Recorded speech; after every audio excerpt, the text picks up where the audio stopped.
பள்ளி கல்வித்துறை அமைச்சர் மீது தினம்தோறும் குற்றச்சாட்டுகள் வந்த வண்ணம் உள்ளன. மாணவர்கள் சாலை வசதிகள் இன்றி தினம்தோறும் நடந்து செல்வதாக வீடியோக்கள் சமூக வலைதள பக்கத்தில் வந்தாலும் தமிழக அரசு தீர்வு கொடுப்பதில்லை. அதேபோல் பள்ளியில் வசதிகள் இன்றி மாணவர்கள் படிக்கும் காட்சிகளும் மாணவர்களை கழிவறை கழுவ பயன்படுத்தும் வீடியோக்களும் வெளியானாலும் அமைச்சர் அதனை கண்டுகொள்வதில்லை.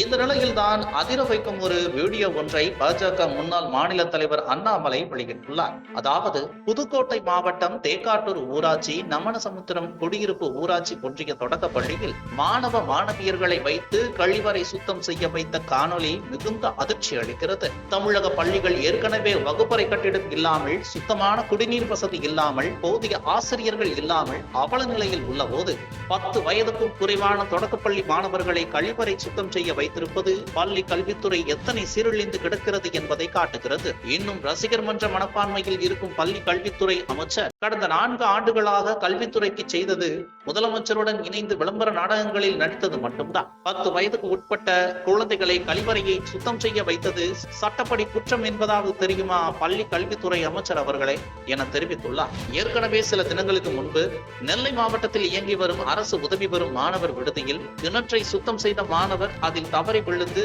பலியான கோர சம்பவத்தின் சூடுதணியும் முன்பே மீண்டும் பள்ளி குழந்தைகளை கழிவறைகளை சுத்தம் செய்யும் பணிகளில் ஈடுபடுத்துவது என்ன விதமான மனநிலை? பள்ளி குழந்தைகளை தூய்மை பணிகளில் ஈடுபடுத்துவது தமிழகத்தில் தொடர்கதையாகி வருகையில் அது எப்படி அரசு அதிகாரிகளுக்கும் அமைச்சர்களுக்கும் மட்டும் தங்கு தடையின்றி தூய்மை பணியாளர்கள் கிடைக்கிறார்கள்? ஏழை குடும்பத்து பிள்ளைகள் தானே, கழிவறைகளை சுத்தம் செய்வதில் என்ன தவறு என முதல்வர் ஸ்டாலின் நினைக்கிறாரா? இதுதான் நாடு ஊற்றும் நல்லாட்சியா? உடனடியாக பள்ளி கல்வித்துறை மீது நடவடிக்கையை முதல்வர் எடுப்பாரா என்ற கேள்வி எழுந்துள்ளது.